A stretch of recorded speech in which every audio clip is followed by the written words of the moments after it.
ನಿಮ್ಮ ವಿರೋಧಕ್ಕೆ ಮೂಲ ಕಾರಣ ಏನು? ಇಷ್ಟೊಂದು ಸಮೃದ್ಧವಾಗಿರುವಂಥ ಭೂಮಿ ನೀವು ಯಾಕೆ ಭೂಸ್ವಾಧೀನ ಮಾಡ್ಕೊಳ್ತೀರಾ? ಯಾವ ರೀತಿಯ ಅಭಿವೃದ್ಧಿಯನ್ನು ಒಪ್ತೀರಾ? ಬರೀ ಕೈಗಾರಿಕೆ ಟೌನ್ಶಿಪ್ ಮಾಡ್ತಾ ಹೋದ್ರೆ ಮುಂದಿನ ಪೀಳಿಗೆ ಆಹಾರ ಭದ್ರತೆಯಲ್ಲಿರುತ್ತೆ. ಭೂಮಿ ಅಂದರೆ ನಿಮ್ಮ ಪ್ರಕಾರ ಏನು? ಅದು ನಿಮಗೆ ಎಷ್ಟು ಮುಖ್ಯ? ಮುಖ್ಯ ಅನ್ನೋದಕ್ಕಿಂತ ಭೂಮಿನೇ ನಮಗೆಲ್ಲ. ಹಾಲು ಕರೆಯೋ ಹೆಣ್ಮಕ್ಳಿಗೆ ಏನು ಕೆಲಸ ಕೊಡ್ತಾರೆ, ರೇಷ್ಮೆ ಬಳ್ಳಿಯವ್ರಿಗೆ ಏನು ಕೆಲಸ ಕೊಡ್ತಾರೆ? ಚಿಲ್ಲರೆ ಪರಿಹಾರನ ಕೊಟ್ಬಿಟ್ಟು ನಮ್ಮನ್ನೆಲ್ಲ ಒಕ್ಕಲೆಬ್ಬಿಸ್ತಿದ್ದಾರೆ. ನಾವೆಲ್ಲೂ ಸಹ ನಮ್ಗೆ ಇಷ್ಟು ಹಣ ಬೇಕು ಅಷ್ಟು ಹಣ ಬೇಕು, ಹಣದ ಬೇಡಿಕೆ ಇಟ್ಟೇ ಇಲ್ಲ. ಯೋಜನೆಗೆ 80% ರೈತರು ಒಪ್ಪಿಗೆ ಕೊಟ್ಟಿದ್ದಾರೆ. ನಿಮ್ಗೆ 80% ಆಗಿದೆ ಅಂದರೆ ಸೊ ಕರೀಲಿ ಒಂದು ಪ್ರೆಸ್ ಮೀಟು, ಇಂಥ ಗ್ರಾಮದಲ್ಲಿ ಇಷ್ಟು ಜನ ಇಂತಿದ್ದ ರೈತರು ಇಷ್ಟಿಷ್ಟು ಎಕರೆ ಒಪ್ಪಿಗೆ ಕೊಟ್ಟಿದ್ದಾರೆ, ಪತ್ರ ಬಿಡುಗಡೆ ಮಾಡಿಬಿಡಿ. ಯೋಜನೆ ಬೇಡ ಅಂತ ಹೋರಾಟ ಮಾಡ್ತಿರೋರೆಲ್ಲ JDS ಕಡೆಯವರು ಅನ್ನೋ ಒಂದು ಆರೋಪ ಕೂಡ ಕೇಳಿ ಬರ್ತಿದೆ. ಇವರು ಮುಖ್ಯಮಂತ್ರಿಯವರು ತಂದೆ ಸ್ಥಾನ, ನನ್ನ ತಂದೆ ನನ್ಗೆ ನ್ಯಾಯ ಕೊಟ್ಟಿಲ್ಲ ಅಂದರೆ ಪಕ್ಕದ ಮನೆಯವ್ರು ಬಂದೇ ಬರ್ತಾರೆ.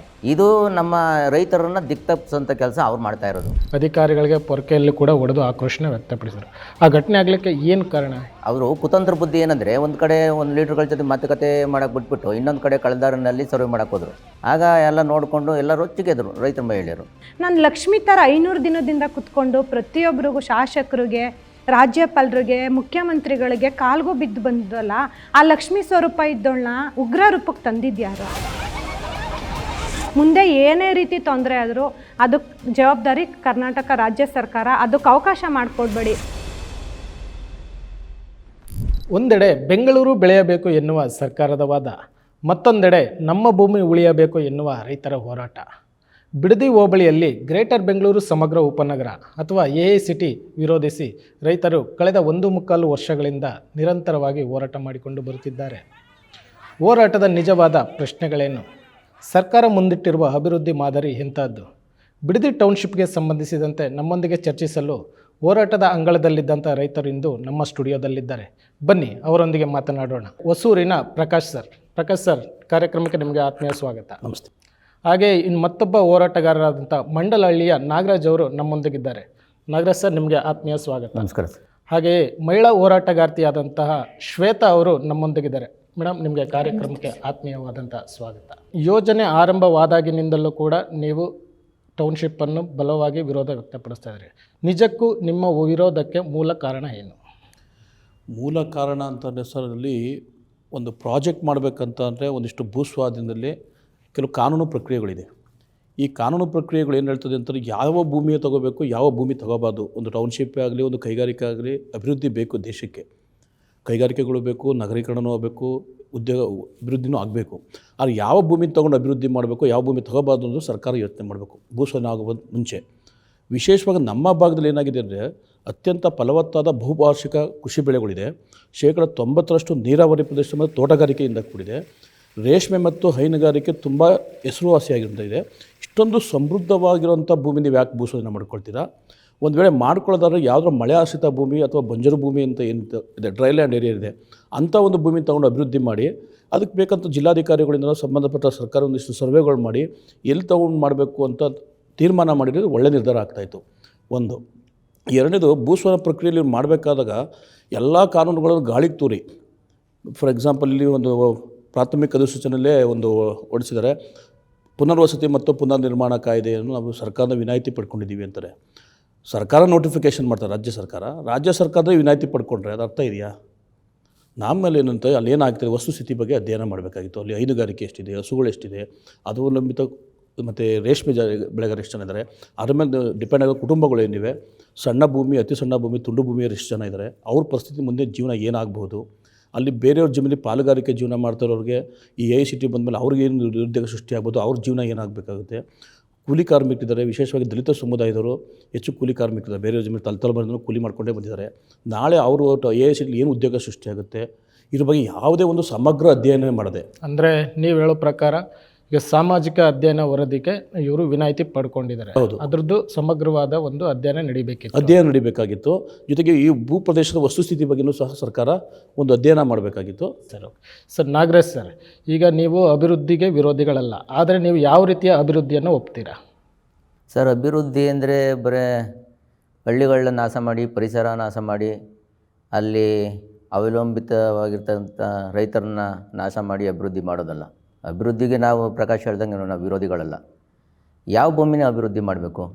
ಇವಾಗ ಗಾಂಧಿ ಏನು ಮೂಲ ಇದು ತತ್ವ ಏನು ಹೇಳಿದೆ, ಹಳ್ಳಿಗಳ ಅಭಿವೃದ್ಧಿ ಅದೇ ದೇಶ ಅಭಿವೃದ್ಧಿ ಅಂತ ಹೇಳಿದೆ. ಫಸ್ಟು ಏನು ನಾವು ಅಭಿವೃದ್ಧಿ ಹೊಂದ್ಬಿಟ್ಟಿದ್ದೀವಿ ಅಲ್ಲಿ ಈಗಾಗಲೇ. ನಾವು ಸಾಕಷ್ಟು ಬದುಕನ್ನು ಕಟ್ಕೊಂಡಿದ್ದೀವಿ. ಏನು ಫಲವತ್ತಾದ ಕೃಷಿ ಭೂಮಿಯಲ್ಲಿ ಬಹುವಾರ್ಷಿಕ ಬೆಳೆಗಳನ್ನು ಬೆಳ್ಕೊಂಡು ಬದುಕನ್ನು ಕಟ್ಕೊಂಡಿದ್ದೀವಿ. ಪ್ರಕಾಶ್ ಹೇಳ್ದಂಗೆ ಹೈನುಗಾರಿಕೆ ಇರ್ಬೋದು, ರೇಷ್ಮೆ ಇರ್ಬೋದು, ಇವೆಲ್ಲನೂ ಕೂಡ ಅಲ್ಲಿ ವ್ಯಾಪಕವಾಗಿ ಒಂದು ಅವಲಂಬಿಸಿದೆ.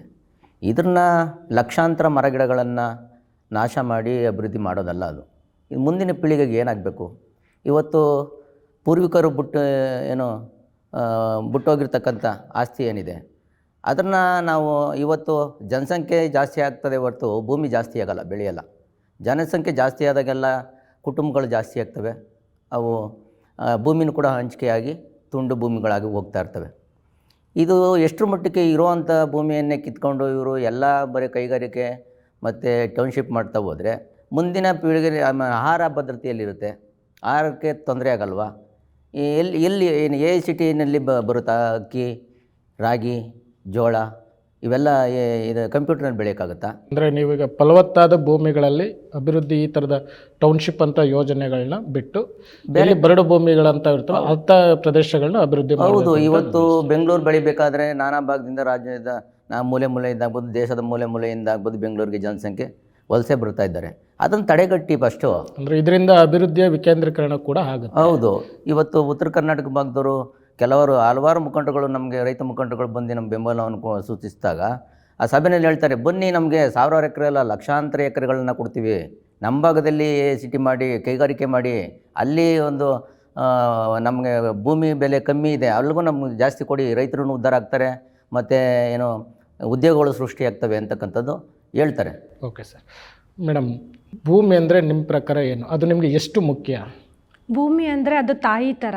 ಅದು ನಮಗೆ ನಮ್ಮದು ಬದುಕು ಎಲ್ಲಿವರೆಗೂ ನಾವು ಇರ್ತೀವೋ ಅದು ನಮಗೆ ಅಂತ್ಯ ಅಲ್ಲ. ನನ್ನ ಮಕ್ಕಳು, ನನ್ನ ಪರಿವಾರ, ಕುಟುಂಬ ಎಲ್ಲಿವರೆಗೂ ನಮ್ಮ ಜೀವನ ಇರುತ್ತೋ ಅಲ್ಲಿವರೆಗೂ ಭೂಮಿ ಇರಲೇಬೇಕು. ಅಂದರೆ ನಾವು ಪ್ರಕೃತಿ, ಮನುಷ್ಯರು ಎಲ್ಲಿವರೆಗೂ ಇರ್ತೀರೋ ಅಲ್ಲಿವರೆಗೂ ಭೂಮಿ ಇರುತ್ತೆ. ಭೂಮಿ ಮುಖ್ಯ ಅನ್ನೋದಕ್ಕಿಂತ ಭೂಮಿನೇ ನಮಗೆಲ್ಲ, ಪ್ರತಿಯೊಂದಕ್ಕೂ ಭೂಮಿನೇ. ಸರ್, ಅಂದ್ರೆ ಭೂಮಿ ಅನ್ನೋದು ನಿಜವಾದ ಆಸ್ತಿ. ಇಲ್ಲ ಅದೆಲ್ಲ ಶಾಶ್ವತ ಇಲ್ಲ. ಭೂಮಿ ಶಾಶ್ವತ.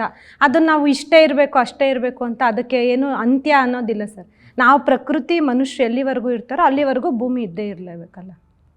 ಪ್ರಕಾಶ್ ಸರ್, ಈಗ ನೀವೇ ಹೇಳ್ದಂಗೆ ಈಗ ಅಲ್ಲಿ ಹೋರಾಟದ ರೈತರುಗಳಿಂದ ಕೇಳಿಬರ್ತಿರೋದು, ಕೇವಲ ಚಿಲ್ಲರೆ ಪರಿಹಾರನ ಕೊಟ್ಬಿಟ್ಟು ನಮ್ಮನ್ನೆಲ್ಲ ಒಕ್ಕಲೆಬ್ಬಿಸ್ತಿದ್ದಾರೆ ಟೌನ್ಶಿಪ್ ಹೆಸರಲ್ಲಿ ಅನ್ನೋದು ಒಂದು ಇದು ಬರ್ತಿದೆ. ಇಲ್ಲ ಒಂದು ವೇಳೆ ಸರ್ಕಾರ ನೀವು ನಿರೀಕ್ಷೆ ಮಾಡುವಂತಹ ನಿಮ್ಮದು ಕೆಲವೊಂದು ಡಿಮ್ಯಾಂಡ್ಸ್ ಏನಿದೆ, ರೈತ ಪರವಾಗಿ ಅಭಿವೃದ್ಧಿ ಈ ಥರ ಆಗಬೇಕು ಅನ್ನೋದಾದರೆ ನೀವು ಯಾವ ಥರ ಅದನ್ನು ನಿರೀಕ್ಷೆ ಮಾಡಿ, ಅಥವಾ ಒಳ್ಳೆ ಪರಿಹಾರನ ನೀವು ಬಯಸೋ ಪರಿಹಾರನ ಕೊಟ್ಟರೆ ಒಪ್ಕೋತೀರಾ? ಇಲ್ಲ ಸರ್, ನಮ್ಮ ಪ್ರಾರಂಭದಿಂದ ಇಲ್ಲಿವರೆಗೂ ಹೋರಾಟ ಮಾಡಿರೋದು ನಾವು ಯಾವುದೇ ಪರಿಹಾರ ನಿರೀಕ್ಷೆ ನಾವು ಇಟ್ಕೊಂಡಿಲ್ಲ. ನಾವೆಲ್ಲೂ ಸಹ ನಮ್ಗೆ ಇಷ್ಟು ಹಣ ಬೇಕು, ಅಷ್ಟು ಹಣ ಬೇಕು, ಹಣದ ಬೇಡಿಕೆ ಇಟ್ಟೇ ಇಲ್ಲ. ಅದು ನಮ್ಮ ಮುಂದಿರೋ ಪ್ರಶ್ನೆನೇ ಅಲ್ಲ. ಇಲ್ಲೇನಾಗಿದೆ ಅಂದರೆ ನಾವು ಮೊದಲೇ ಹೇಳಿದಾಗೆ ಸಣ್ಣ ಮತ್ತು ಅತಿ ಸಣ್ಣ ಜಮೀನರಲ್ಲಿ ಒಂದು ಜೀವನ ಅಸ್ತಿತ್ವ, ಒಂದು ಬದುಕು ಕಟ್ಕೊಬಿಟ್ಟಿದ್ದಾರೆ. ಅವ್ರು ಎಷ್ಟೇ ಪರಿಹಾರ ಕೊಟ್ಟರು ಅದನ್ನು ಉಳಿಯೋಕ್ಕೆ ಉದಾಹರಣೆಗೆ ಈಗ 2.25 ಕೋಟಿ 2.5 ಕೋಟಿ ಕೊಡ್ತೀವಿ ಅಂತ ಹೇಳಿದ್ದಾರೆ. ಅದು ದೊಡ್ಡ ಜಮೀನ್ದಾರಿಗೆ ಅದು ಒಳ್ಳೆಯದೇ ಇರ್ಬೋದು. ಯಾಕಂದರೆ ಇವತ್ತೇನಾಗಿದೆ, ಬಿಡದಿ ಮತ್ತು ಆರೋಳಿ ಕೈಗಾರಿಕಾ ಪ್ರದೇಶ ವಿಶಾಲವಾಗಿ ಬೆಳೆದಿರೋದ್ರಿಂದ ದೊಡ್ಡ ಜಮೀನ್ದಾರಿಗೆ ಕೂಲಿ ಕಾರ್ಮಿಕರ ಕೊರತೆಯಿಂದ ನಾವು ಅಭಿವೃದ್ಧಿ ಕೊಡ್ತೀವಿ ಅಂತ ಹೇಳ್ತಿದ್ದಾರೆ. ಅದು ಅವ್ರು ಹೇಳ್ತಾರೆ ತಪ್ಪಲ್ಲ. ಅದು 10 ಗುಂಟೆ 20 ಗುಂಟೆ 1 ಎಕರೆ 2 ಎಕರೆ ಬದುಕು ಕಟ್ಕೊಂಡಿರೋರಿಗೆ ನೀವು ಕೊಡುವಂಥ 2 ಕೋಟಿನೇ ಕುಟುಂಬ ಸದಸ್ಯರು ಎಷ್ಟು ಜನ ಇದ್ದಾರೆ, ಅಥವಾ ಹೆಣ್ಮಕ್ಳುಗಳು ಇರ್ತಾರೆ, ಡಿವೈಡ್ ಆಗುತ್ತೆ. 50 ಲಕ್ಷ 60 ಲಕ್ಷ ಒಂದು ಕುಟುಂಬ ಒಬ್ಬೊಬ್ಬ ಸದಸ್ಯರು ಇರ್ತಾರೆ. ಅದರಿಂದ ಯಾವುದೇ ಕಾರಣಕ್ಕೂ ಜೀವನ ಸೆಟ್ಲ್ ಆಗಲ್ಲ. ಅದೇ ಭೂಮಿ ಇತ್ತು ಅಂದರೆ ಆ ಭೂಮಿಲಿ ಅವನು ಜೀವನ ಮಾಡಿ ಮುಂದಿನ ಜನ್ರೇಷನ್ಗೂ ಸಹ ಅವನು ಬದುಕೋಕ್ಕೆ ಒಂದು ಅವಕಾಶ ಇದೆ. ಉದಾಹರಣೆಗೆ ಭೂಮಿನೇ ಇಲ್ಲ, ಬೇರೆಯವ್ರ ಜಮೀನಲ್ಲಿ ಒಂದು ಪಾಲ್ಗೊಂದು ಅರ್ಧ ಎಕರೆ ಹುಲ್ಲು ಹಾಕ್ಕೊಂಡು 4 ಹಸು ಇತ್ತು ಅಂದರೆ ಒಂದು ಹೆಣ್ಮಗಳು ಆರಾಮಾಗಿ ಸ್ವತಂತ್ರವಾಗಿ ಜೀವನ ಮಾಡ್ತಾಳೆ. ಈ ಬದುಕು ಕಟ್ಕೊಂಡಿದ್ದಾರಲ್ಲ, ಆ ಬದುಕು ಇತ್ಕೋಬೇಡಿ ಅಂತ ಹೇಳೋದು. ಪರಿಹಾರ ಮುಖ್ಯ ಅಲ್ಲ. ಹಣ ಬರ್ತದೆ, ಇವತ್ತು ಎಷ್ಟೇ ಹಣ ಬರುತ್ತೆ, ಹೋಗುತ್ತೆ, ಖಾಲಿ ಆಗುತ್ತೆ. ಮತ್ತು ಹಣ ಒಂದು ಇವತ್ತಿದ್ದ ಹಣ ನಾಳೆ ಇರಲ್ಲ. ಬಟ್ ನಮ್ಮ ಉದ್ದೇಶ ಸಣ್ಣ ಭೂಮಿ ಎತ್ತಿಸ್ಕೊಂಡ್ರೆ ಬದುಕು ಏನು ಕಟ್ಕೊಂಡಿದ್ವಿ ಆ ಬದುಕು ಕಿತ್ಕೋಬೇಡಿ. ದಯವಿಟ್ಟು ಹಣದಿಂದ ಯಾವುದೇ ಕಾರಣಕ್ಕೂ ಆಸೆ ಆಕಾಂಕ್ಷೆ ಕೊಟ್ಟು ರೈತನ ಜೀವನ ಹಾಳು ಮಾಡಿಬಿಡಿ ಅಂತ ಹೇಳ್ತೀವಿ. ನಮ್ಗೆ ಯಾವುದೇ ಪರಿಹಾರ ನಿರೀಕ್ಷೆ ನಮ್ಮಲ್ಲಿಲ್ಲ. ಸರ್ ಪ್ರಕಾಶ್ ಸರ್, ಈಗ ಒಂದು ವೇಳೆ ನೀವು ಭೂಮಿನ ನಿಮ್ಮ ಹತ್ರ ತಗೊಂಡ್ರೆ ಸರ್ಕಾರ ಬಲವಂತವಾಗಿ ತೊಗೊಳ್ಬೋದು ಅಥವಾ ಒಪ್ಪಿತವಾಗಿಯೂ ತೊಗೊಳ್ಬೋದು ರೈತರಿಂದ, ಅದರಿಂದ ಏನೆಲ್ಲ ಸಂಕಷ್ಟಗಳು ನೀವು ಅನುಭವಿಸ್ಬೇಕಾಗತ್ತೆ? ಸಂಕಷ್ಟ ಅಂದರೆ ಭಾಳ ಸಂಕಷ್ಟ ಸರ್. ಅದು ಬದುಕನ್ನೇ ಕಿತ್ಕೊಂಡೆ ಸರ್ವನಾಶ ಆಗೋಗುತ್ತೆ. ಇವತ್ತು ಊರು ಬಿಟ್ಬಿಟ್ಟು ಭೂಮಿಯನ್ನು ಕಿತ್ಕೊಂಡು ಬರೀ ಊರು ಮಡಿಕೊಂಡು ಮನೆ ಮಡಿಕೊಂಡು ಏನು ಮಾಡೋಕ್ಕಾಗುತ್ತೆ? ಅಲ್ಲಿ ಎಲ್ಲ ಧೂಳ್ಮಯ ಆಗುತ್ತೆ, ಕಾಂಕ್ರೀಟ್ಮಯ ಆಗುತ್ತೆ. ಅಲ್ಲಿ ಬದುಕೋಕ್ಕೆ ಅಸಾಧ್ಯ ಆಗ್ತದೆ. ಮತ್ತು ಮಕ್ಕಳ ಜೀವನ ಹೆಂಗೆ, ವಯಸ್ಸಾದವ್ರ ಜೀವನ ಹೆಂಗೆ? ಇವಾಗ ನಾವಿವತ್ತು ಒಂದು ಮಲೆನಾಡನ್ನ ಸೃಷ್ಟಿ ಮಾಡಿಬಿಟ್ಟಿದ್ದೀವಿ ಆಗಲೇ. ಏನು ಅಡಿಕೆ ಇರ್ಬೋದು, ತೆಂಗು ಇರ್ಬೋದು, ಮಾವು ಇರ್ಬೋದು, ಸಪೋಟ ಇರ್ಬೋದು, ಹಲಸು ಇರ್ಬೋದು, ಹುಣಸೆ ಇರ್ಬೋದು, ಅನೇಕ ವಿಧ ವಿಧವಾದ ಮರಗಳನ್ನು ಬೆಳೆಸಿದ್ದೀವಿ. ಇವತ್ತು ಒಂದು 40-50 ವರ್ಷ ಅದನ್ನು ಮಕ್ಕಳು ಸಾಕ್ತಂಗೆ ಸಾಕಿದ್ದೀವಿ. ಅದನ್ನೆಲ್ಲ ಸರ್ವೆ ಮಾಡಿಬಿಟ್ಟು ಇನ್ನೊಂದು ತಗೊಂಡು ನಾವು ಭೂಮಿ ತಗೋಬೋದು. ಇದ್ರ ಸೃಷ್ಟಿ ಮಾಡೋಕ್ಕಾಗುತ್ತಾ ನಾವು? ನಮಗಾಗಲೇ 51 ವರ್ಷ ಆಗೋಯ್ತು. ಇವಾಗ ವಯಸ್ಸಾಗಿದ್ದವರು 60 ವರ್ಷ 70 ವರ್ಷ ಇರೋರು ಅವರೇ. ಅದನ್ನು ಬೇರೆ ಕಡೆ ನಾವು ಜಮೀನು ತಗೊಂಡು ಸೃಷ್ಟಿ ಮಾಡೋಕ್ಕಾಗುತ್ತಾ ಅಂತಕ್ಕಂಥದ್ದು ನಮ್ಮದೊಂದಿದು. ನೀವು ಇದನ್ನೆಲ್ಲ ನಾಶ ಮಾಡೋದು ಬದಲು ಇವಾಗ ಕೆಲವು ಕಡೆ ಇವಾಗ ಬೆಂಗಳೂರು ಸುತ್ತಮುತ್ತ ಲೇಔಟ್ಗಳು ಮಾಡಿದ್ದೀರಾ ಆಗಲೇ. ಶಿವರಾಮ್ ಕಾರಂತರ ಬಡಾವಣೆ, ವಿಶ್ವೇಶ್ವರ ಬಡಾವಣೆ, ಕೆಂಪೇಗೌಡ ಬಡಾವಣೆ, ಈ ಕಡೆ ಸೂರ್ಯ ಸಿಟಿ ಬಡಾವಣೆ, ಎಷ್ಟು ಸೈಟ್ಗಳು ಖಾಲಿ ಇರ್ಬೋದು. ಇವತ್ತು ಅಂಕಿಅಂಶದ ಪ್ರಕಾರ ಕೆಲವರು ವಿರೋಧ ಪಕ್ಷಗಳು ಹೇಳಿದ್ದಾರೆ, ಸರ್ಕಾರ ಅಧಿಕಾರಿಗಳ ದಾಖಲೆ ಪ್ರಕಾರ 15ರಿಂದ 16 ಲಕ್ಷ ನಿವೇಶನಗಳೇ ಖಾಲಿ ಬಿದ್ದಿದೆ. ಅದನ್ನು ಭರ್ತಿ ಮಾಡಿ, ಅದನ್ನು ಅಲ್ಲಿಯೇ ಒಂದು ಇದು ಕೊಡಿ, ಏನು ಅಭಿವೃದ್ಧಿ ಮಾಡಿ. ಅದನ್ನು ಒಂದು ನೀರು ಇರ್ಬೋದು, ಒಂದು ಕರೆಂಟ್ ಇರ್ಬೋದು, ಒಂದು ಚರಂಡಿ ವ್ಯವಸ್ಥೆ ಇರ್ಬೋದು, ಇದೆಲ್ಲ ಮಾಡಿ ಅಲ್ಲಿಗೆ ಕೊಡಿ, ಜನಗಳನ್ನ ಅಲ್ಲೇ ಅಟ್ರಾಕ್ಷನ್ ಮಾಡಿಸಿ. ಇದನ್ನು ಇರೋವಂಥ ಅಭಿವೃದ್ಧಿ ಆಗಿರೋದನ್ನ ಹಳ್ಳಿಗಳ ಅಭಿವೃದ್ಧಿ ಹೊಂದ್ಬಿಟ್ಟಿದ್ದಾವೆ. ಅಭಿವೃದ್ಧಿ ಆಗಿರೋದನ್ನ ಇವಾಗ ಬದುಕನ್ನು ಕಟ್ಕೊಂಡ್ಬಿಟ್ಟಿದ್ದಾರೆ. ಆಮೇಲೆ ಶ್ವೇತ ಹೇಳ್ದಂಗೆ ಈ ರೈತನಿಗೂ ಭೂಮಿಗೂ ಇರತಕ್ಕಂಥದ್ದು ಭಾವನಾತ್ಮಕ ಸಂಬಂಧ, ಅಭಿನವ ಸಂಬಂಧ. ಇದು ಅಷ್ಟೊಂದು ಸುಲಭವಾಗಿ ಕಳ್ಕೊಳ್ಳೋಕೆ ಯಾರು ಇಷ್ಟಪಡಲ್ಲ. ನೀವು ಹೇಳೋ ಥರ ಈಗ ಏನು ಭೂಮಿನ ಹೆಚ್ಕೊಂಡು ಬದುಕ್ತಿದ್ದಾರೆ, ಟೌನ್ಶಿಪ್ ಅಲ್ಲಿ ನಿರ್ಮಾಣ ಆದರೆ ಆ ಸಂಬಂಧ ಹೋಗುತ್ತೆ. ಹೌದು ಸರ್. ಪರ್ಯಾಯ ನಿಮ್ಮ ಬದುಕಿಗೆ ಒಂದು ಪರ್ಯಾಯ ಅನ್ನೋದು ಸಿಗಲ್ಲ. ಖಂಡಿತ ಸರ್. ಸಂಬಂಧಗಳು ನಾಶ ಆಗೋಗ್ತವೆ, ವಿಶ್ವಾಸ ನಾಶ ಆಗ್ತವೆ. ಆಮೇಲೆ ಒಬ್ರಿಗೊಬ್ರು ಸಂಪರ್ಕ ಇರಲ್ಲ. ಎಲ್ಲಿ ಬರೀ ಫೋನಲ್ಲಿ ಮಾತಾಡ್ಕೋಬೇಕಷ್ಟೇ. ಆ ಫೋನ್ಗಳು ನಂಬರ್ಗಳು ಹೊಂಟೋಗ್ತವೆ. ಆವಾಗ ಈ ಒಂದು ವಿಶ್ವಾಸ, ಒಂದು ಸಂಬಂಧ ಇದೇ ಇರಲ್ವಲ್ಲ.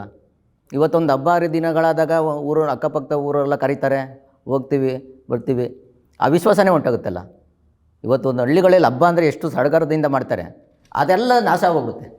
ಬಟ್ ಆದರೆ ಅವರು ಟೌನ್ಶಿಪ್ ಸರ್ಕಾರ ಏನು ಹೇಳುತ್ತೆ, ಹಳ್ಳಿಗಳ ಮೂಲ ಸ್ವರೂಪವಾಗಿ ಹಾಗೆ ಉಳಿಸ್ಕೊಂಡು ಮತ್ತಷ್ಟು ಮೂಲ ಸೌಕರ್ಯಗಳನ್ನ ಕೊಟ್ಟು ಅಭಿವೃದ್ಧಿ ಮಾಡ್ತೀವಿ, ಯಾರನ್ನೂ ಒಕ್ಕಲೆಪ್ಸಲ್ಲ, ಊರುಗಳು ಹಾಗೇ ಇರ್ತವೆ ಅಂತ ಹೇಳ್ತಿದ್ದಾರೆ. ಸರಿ, ಆಗಾಗಲೇ ಎಲ್ಲ ಹಳ್ಳಿಗಳು ಅಭಿವೃದ್ಧಿ ಹೊಂದ್ಬಿಟ್ಟಿದೆ ಸರ್. ಚರಂಡಿ ಇರ್ಬೋದು, ರಸ್ತೆ ಇರ್ಬೋದು, ಸ್ಯಾನಿಟ್ರಿ ಇರ್ಬೋದು, ಆಮೇಲೆ ಕುಡಿಯೋ ನೀರಿನ ವ್ಯವಸ್ಥೆ ಆಗ್ಬೋದು, ಎಲ್ಲ ಊರಲ್ಲೂ ಸಾಕಷ್ಟಿದೆ ಸರ್. ನಮ್ಮ ಆ ಭಾಗದಲ್ಲಿ 150ರಿಂದ 200 ಅಡಿಗೆ ನೀರು ಓಡ್ತವೆ, ಇವು ಆಲ್ರೆಡಿ ಓಡ್ತವೆ. ನಾನು ಡಿಬೇಟಲ್ಲಿ ಕೂಡ ಹೇಳಿದ್ದೀನಿ.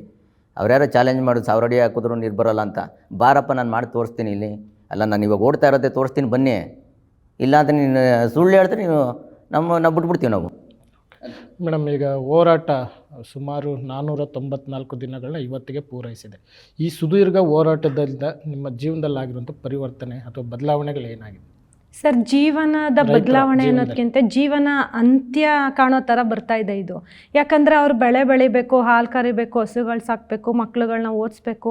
ಅದೆಲ್ಲ ಏನಂದರೆ ಎಲ್ಲೋ ಒಂದು ಕಡೆ ಅದು ಲಾಸ್ ಆಗ್ತಾ ಇದೆ, ಮತ್ತು ಅವ್ರಿಗೆ ಆರ್ಥಿಕವಾಗಿ ನಷ್ಟ ಅನುಭವಿಸ್ತಿದ್ದಾರೆ. ಇಲ್ಲಿ ಬಂದು ಹೋರಾಟ ಮಾಡಲೇಬೇಕು. ಹೋರಾಟ ಮಾಡಿಲ್ಲ ಅಂದರೆ ಅವ್ರು ಆಲ್ರೆಡಿ 80% ಆ ಥರ ಅವ್ರು ಹೇಳ್ಕೊಂಡು ತಿರುಗ್ತಿದ್ದಾರೆ. ನಾವು ರೈತರು ಯಾವುದೇ ರೀತಿ ನಾವು ಡೇಟಾ ಇಟ್ಕೊಂಡು ಅಂಕಿಅಂಶ ಕೊಡೋಕ್ಕಾಗಲ್ಲ. ಅದನ್ನೇನು ಮಾಡಬೇಕು, ನಾವು ಹೋರಾಟ ರೂಪದಲ್ಲಿ ತೋರಿಸ್ಬೇಕು. ಅದರಿಂದ ಏನಂದರೆ ನಮಗೆ ಆರ್ಥಿಕವಾಗಿ ತುಂಬ ನಷ್ಟ ಅನುಭವಿಸ್ತಿದ್ದಾರೆ. ಇದು ಜೀವನಕ್ಕೆ ಹೆಂಗೆ ಪರಿಣಾಮ ಅಂದರೆ ನಮ್ಮ ಬದುಕು ಜೊತೆಗೆ ಅಲ್ಲಿ ಬೆಳೆ ಬೆಳೆಯೋ ಗಿಡ ಮರಗಳಿಗೂ ಅವಕ್ಕೂ ನಷ್ಟ ಆಗ್ತಿದೆ. ಇದರಿಂದ ಆತಂಕ ಏನಂದರೆ ಮುಂದಿನ ಭವಿಷ್ಯ ಅತಂತ್ರ ಸ್ಥಿತಿ, ಈಗಿನ ವರ್ತಮಾನನೂ ಅತಂತ್ರ, ಎಲ್ಲ ಅತಂತ್ರಕ್ಕೆ ಬಂದು ಕೂತಿದೆ. ಇದು ಹೋರಾಟದಿಂದ ಜೀವನ ಅಸ್ತವ್ಯಸ್ತ ಅನ್ನೋದಕ್ಕಿಂತ ಜೀವನ ನಾಶದ ಹಾದಿಗೆ ಹೋಗ್ತಿದೆ ಸರ್. ಪ್ರಕಾಶ್ ಸರ್, ಈಗಾಗಲೇ ನೀವು ಸುದೀರ್ಘ ಹೋರಾಟದ ನಡುವೆ ಸರ್ಕಾರದ ಜೊತೆ ನಿಮ್ಮದು ಎಷ್ಟು ಸುತ್ತಿನ ಮಾತುಕತೆ ನಡೆದಿದೆ? ಆ ಕಡೆಯಿಂದ ಸಕಾರಾತ್ಮಕವಾಗಿ ಏನಾದರೂ ನಿಮಗೆ ಸ್ಪಂದನೆಗಳು ಸಿಕ್ಕಿದೆಯಾ? ಸರ್, 2 ಸಭೆಗಳಾಗಿದೆ ಸರ್ಕಾರದಿಂದ. ಅಂದರೆ ಉಪಮುಖ್ಯಮಂತ್ರಿ ಆಗಿದ್ದಾಗ ಡಿ ಕೆ ಶಿವಕುಮಾರ್ ಒಂದು ಬಾರಿ ಸಭೆ ಮಾಡಿದ್ರು. ನಮಗೆ ಅಲ್ಲಿ ಸಭೆಗೆ ಹೋದಾಗ ನಮಗೆ ರೈತರಿಗೊಂದಿಷ್ಟು ಭರವಸೆಗಳು ಕೊಡ್ತಾರೆ, ಒಂದು ಆತ್ಮವಿಶ್ವಾಸ ತುಂಬುವಂಥ ಮಾತುಗಳು ಹೇಳ್ತಾರೆ. ಇಲ್ಲ, ನಿಮ್ಮ ಯಾವುದೇ ಕಾರಣಕ್ಕೂ ನಿಮ್ಮ ಭೂಮಿ ಆಯ್ತನ್ನ ಬಲವಂತವಾಗಿ ಕಿತ್ಕೊಳ್ಳಲ್ಲ ಅಂತ ಹೇಳ್ತಾರೆ. ಜೊತೆಗೆ ಸಮಗ್ರವಾಗಿ ಅಧ್ಯಯನ ಆಗಿರೋದಕ್ಕೋಸ್ಕರ ಮತ್ತೊಬ್ಬ AS ಅಧಿಕಾರಿಗಳು ಕಳಿಸ್ಕೊಡ್ತೀವಿ ಅಂತ ಹೇಳ್ತಾರೆ. ಮತ್ತು ಈಗ ಮೊನ್ನೆ ಒಂದು ಪ್ರೆಸ್ ಮೀಟ್ ಹೇಳಿದರೆ ಒಂದು ನಿಯೋಗನೆ ಮಾಡ್ತೀವಿ, ಒಂದು ಸಮಿತಿ ಸಲಹಾ ಸಮಿತಿ ಅಂತ ಮಾಡ್ತೀನಿ, ಆ ಸಲಹಾ ಸಮಿತಿ ವರದಿ ತೊಗೊಂಡು ಮಾಡ್ತೀನಿ ಅಂತ ಹೇಳ್ತಾರೆ. ಅದಾದ ಕೇವಲ 1 ಗಂಟೆಯಲ್ಲೇ ಅಂತಿಮ ಅಧಿಸೂಚನೆ ಮತ್ತೊಂದು 4 ಗ್ರಾಮಗಳು ಹೊರಡಿಸ್ತಾರೆ. ಸೊ ಹಾಗಾಗಿ ಕೇವಲ ಮಾಧ್ಯಮದಲ್ಲಿ ಅವರು ಕೊಡುವಂಥ ಭರವಸೆ ಬೇಡ, ಲಿಖಿತವಾಗಿ ನಾವು ಕೇಳ್ತಾ ಇದ್ದೀವಿ. ಏನು ಹೇಳ್ತಾ ಇದ್ದೀವಿ, ಬಲವಂತ ಕಿತ್ಕೊಳ್ಳೋ ಅಂತ ಹೇಳಿದಲ್ಲ, ಅದು ನಮ್ಮ ಲಿಖಿತವಾಗಿ ಕೊಡಿ. ಸಂಬಂಧಪಟ್ಟ ಅಧಿಕಾರಿಗಳಿಂದ ಈ ಒಂದು 9600 ಎಕರೆ ಪೈಕಿ ಯಾರು ಸ್ವಇಚ್ಛೆಯಿಂದ ಕೊಡ್ತಾರೋ ಆ ಭೂಮಿ ತಗೋತೀವಿ, ಯಾರು ಕೊಡಲ್ಲ ಅಂತ ಬರ್ಕೊಡ್ತಾರೋ ಆ ಭೂಮಿ ಬಿಟ್ಬಿಡ್ತೀವಿ, ನಾವು ಯಾವುದಕ್ಕೆ ತೊಗೊಳ್ಳಲ್ಲ ಅಂತ ಒಂದು ಗೆಜೆಟ್ ನೋಟಿಫಿಕೇಶನ್ ಹೊಡಿಸಿ. ನಾವು ನಿಮ್ಮದಾಗಿರ್ತೀವಿ, ನಿಮ್ಮ ವಿರುದ್ಧವಾಗಿ ಹೋರಾಟ ಮಾಡಬೇಕು, ಸರ್ಕಾರದಾಗ ಹೋರಾಟ ಮಾಡಬೇಕು, ನಾವು ಬೀದಿ ಕೂತ್ಕೋಬೇಕು, ನಿಮ್ಮ ಧಿಕ್ಕಾರಕ್ಕೆ ಹೋಗಬೇಕು, ರಸ್ತೆ ತಡೆ ಮಾಡಬೇಕು, ಸಾರ್ವಜನಿಕ ತೊಂದರೆ ಕೊಡಬೇಕು ಅನ್ನೋ ಉದ್ದೇಶ ನಮಗೂ ಇಲ್ಲ. ಆಮೇಲೆ ನಾವೆಲ್ಲ ರೈತರು ಬೆಳಗ್ಗೆ ಕೆಲಸ ಕರೆ ಬಿಟ್ಬಿಟ್ಟು, ದನ ಕರ ಬಿಟ್ಬಿಟ್ಟು, ಮಕ್ಳು ಮರಿ ಬಿಟ್ಟು ಬಂದು ರಸ್ತೆ ಕೂತ್ಕೊಂಡು, ಬೀದಿ ಕೂತ್ಕೊಂಡು, ಆ ರಸ್ತೆ ಬದಲು ಅಡುಗೆ ಮಾಡ್ಕೊಂಡು ತಿನ್ನೋದಂಥ ಹಣೆ ಬರೋ ನಮಗೂ ಬೇಡ. ನೀವು ಪ್ರಾಜೆಕ್ಟ್ ಮಾಡ್ತೀನಿ, ಅಭಿವೃದ್ಧಿ ಮಾಡ್ತೀನಿ, ನಾವು ಕೊಡೋ ರೂಪ ತೊಗೋತೀವಿ ಅಂತ ಅಷ್ಟು ಆತ್ಮವಿಶ್ವಾಸ ನಿಮಗಿತ್ತು ಅಂದರೆ ಒಂದು ಗೆಜೆಟ್ ನೋಟಿಫಿಕೇಷನ್ ಹೊಡಿಸ್ಬಿಡಿ. ಮತ್ತು ಎಲ್ಲರಿಗೂ ಯಾಕೆ ಫೈಲ್ ನೋಟಿಫಿಕೇಷನ್ ಹೊಡಿಸಿರಿ ಆಗಿದ್ರೆ? ಕೊಡೋದು ಓಡಿಸಿದಿರ, ಕೊಡ್ದಿರೋರು ಓಡಿಸಿದಿರ. ಯಾರು ಒಪ್ಪಿಗೆ ಕೊಡ್ತಾರೋ ಅಂಥ ಒಂದು ಭೂಮಿ ನಾವು ತೊಗೊಂಡು ಅಭಿವೃದ್ಧಿ ಪಡಿಸ್ಕೊಳ್ತೀವಿ, ಯಾರು ಒಪ್ಪಿಗೆ ಕೊಡಲ್ಲ ಆ ಭೂಮಿನ ಬಿಡ್ತೀವಿ ಅನ್ನೋ ಒಂದು ಸರ್ಕಾರದ ಆದೇಶ ಹೊಡಿಸ್ಕೊಟ್ಬಿಟ್ರೆ ನಾವು ಹೋರಾಟ ಈ ನಿಮಿಷದಲ್ಲಿ ನಾವು ಹೋರಾಟನೇ ನಿಲ್ಲಿಸ್ಬಿಡ್ತೀವಿ. ಇದು ನಮ್ಮದು. ಪ್ರಕಾಶ್ ಸರ್, ಈಗ ಇಷ್ಟು ಸುದೀರ್ಘವಾದ ಹೋರಾಟದ ನಡುವೆ 4 ದಿನಗಳ ಹಿಂದೆ ಏನು GBD ಅಧಿಕಾರಿಗಳ ತಂಡ ಮಂಡಲಹಳ್ಳಿ ನಿಮ್ಮೂರಿಗೆ JMC ಜಂಟಿ ಅಳತೆ ಪ್ರಮಾಣೀಕರಣ ಕೆಲಸಕ್ಕೆ ಬಂದಾಗ ಅವಾಗ ನಡೆದಂಥ ಮಾತುಕತೆ ತೀವ್ರಗೊಂಡು ಸಂಘರ್ಷದ ಮಟ್ಟಕ್ಕೆ ಕೂಡ ಹೋಯಿತು. ನಿಮ್ಮ ಹೋರಾಟಗಾರ್ತಿ ಮಹಿಳೆಯರು ಏನೇನಿದೆ, ರೈತ ಮಹಿಳೆಯರು ಅಧಿಕಾರಿಗಳಿಗೆ ಪೊರಕೆಯಲ್ಲಿ ಕೂಡ ಹೊಡೆದು ಆಕ್ರೋಶನ ವ್ಯಕ್ತಪಡಿಸಿದರು. ಆ ಘಟನೆ ಆಗಲಿಕ್ಕೆ ಏನು ಕಾರಣ? ಯಾಕಂತ ಒಂದು ಶಾಂತವಾಗಿ ನಡೀತಿದ್ದಂಥ ಒಂದು ಹೋರಾಟ ಸಂಘರ್ಷಕ್ಕೆ ತಿರುಕೊಳ್ತು? ಸರ್, ಏನಂದರೆ ಇವಾಗ ಶಾಸಕರು ಒಂದು ಸಭೆಯನ್ನು ಕರೆದಿದ್ದರು. ಕರೆದಾಗ ನಾನು ಹೋಗಿರಲಿಲ್ಲ, ಪ್ರಕಾಶ್ ಅವರೆಲ್ಲ ಹೋಗಿದ್ದರು. ಆ ಸಭೆಯಲ್ಲಿ ಏನು ಕೇಳಿದ್ರು ಅಂದರೆ, ಅವರು ಏನಪ್ಪ ನಿಮ್ಮ ಇದು ಅಂತ ಕೇಳಿದಾಗ, ಏನು ನಮ್ಮ ನಿಲುವು ಒಂದೇ, ರೈತರ ನಿಲುವು ಎಲ್ಲ ಒಂದು 80 ಜನ ಹೋಗಿದ್ರು ಅವರು. ನಾವು ಇವತ್ತು ಕಳೆದ 1.5 ವರ್ಷದಿಂದ ಹೋರಾಟ ಮಾಡ್ತಾ ಇರೋದು ನಾವು ಭೂಮಿ ಕೊಡಲ್ಲ ಅಂತ ಅಷ್ಟೇ.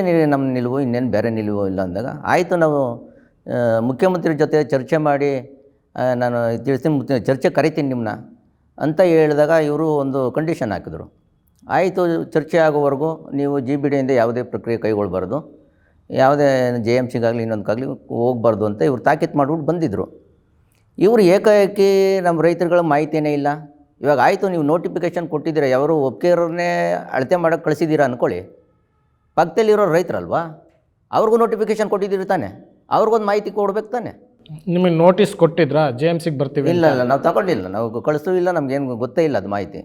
ಇವ್ರು ಪಕ್ಕದಲ್ಲಿ ಅಳಿಯಾಕೆ ಬಂದರೆ ನಮ್ಮ ಪಕ್ಕದ ಜಮೀನವರು ಒಂದು ನೋಟಿಸ್ ಕೊಡಬೇಕಲ್ವ.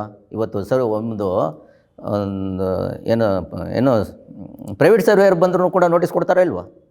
ಹಾಗಾಗಿ ಯಾವುದೇ ಮಾಹಿತಿ ಇಲ್ಲದೆ ಬಂದರು.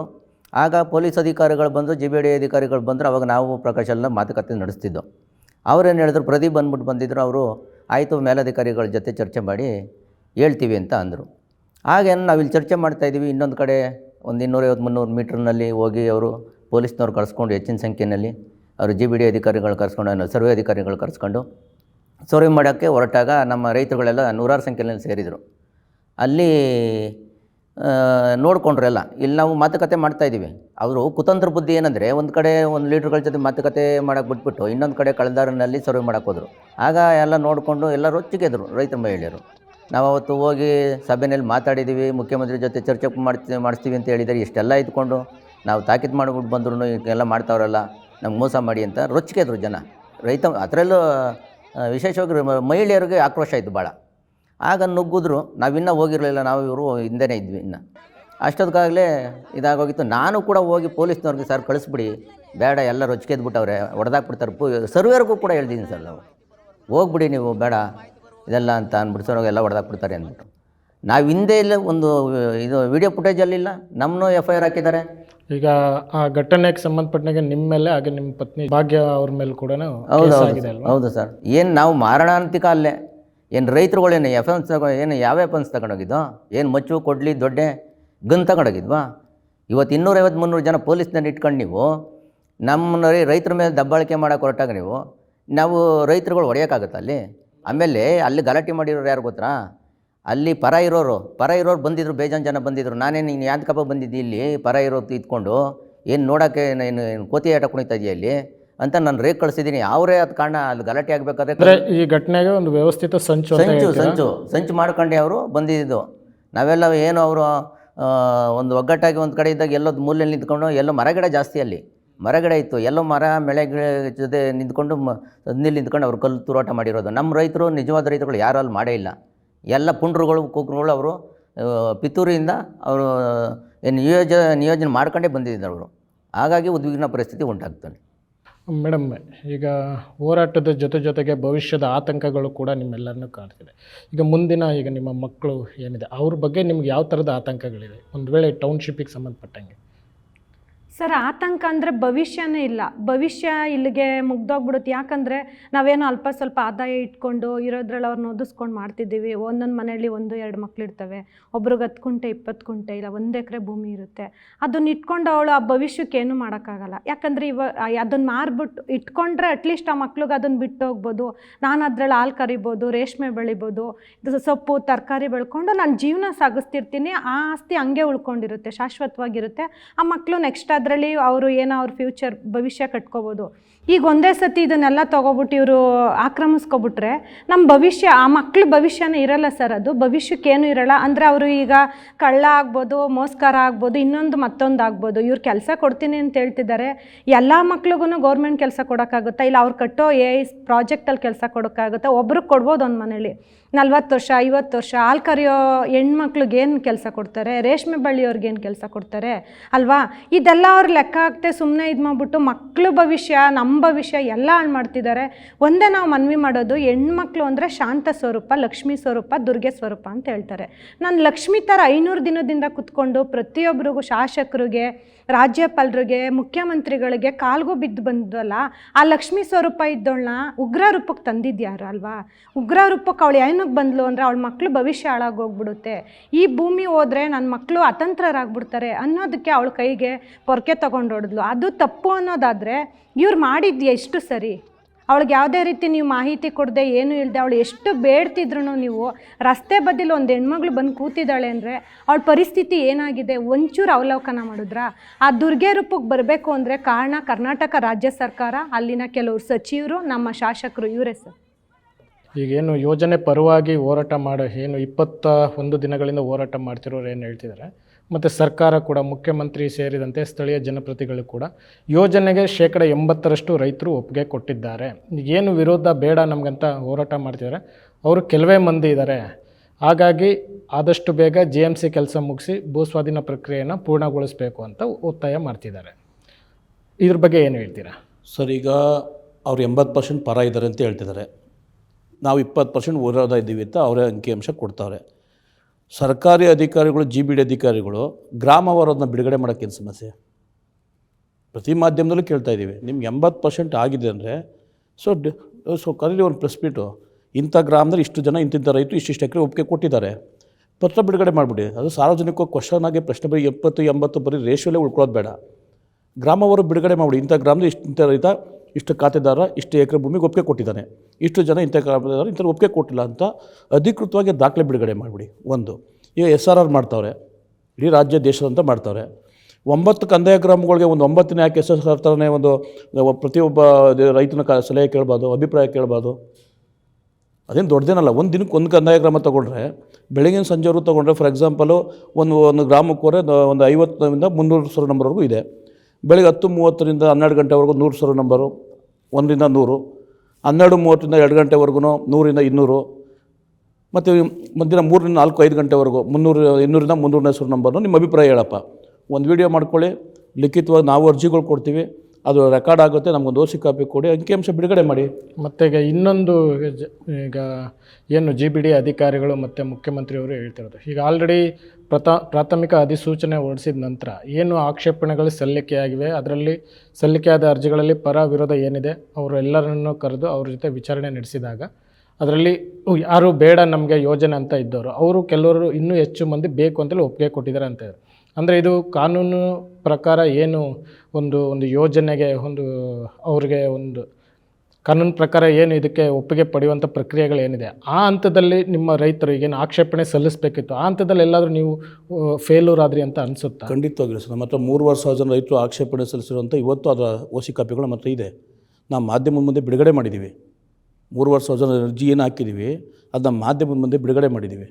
ಈಗ ತಮ್ಮ ಮಾಧ್ಯಮದ ಮುಂದೆ ನಾವೆಲ್ಲ ಓಸಿ ಕಾಪಿಗಳು ಎಲ್ಲ ಮಾಧ್ಯಮದ ಮುಂದೆ ಬಿಡುಗಡೆ ಮಾಡೋಕ್ಕೆ ಸಾಧ್ಯವಾಗಿದ್ದೀವಿ. ಒಂದನೇದು. ಎರಡನೇದು, ದರ ನಿಗದಿ ಸಭೆ ದಿನವೂ ಸಹ 4,000 ಜನ ರೈತರುಗಳು ಜಿಲ್ಲಾಧಿಕಾರಿಗಳಿಗೆ ಮನವಿ ಕೊಟ್ಟಿದ್ದೀವಿ.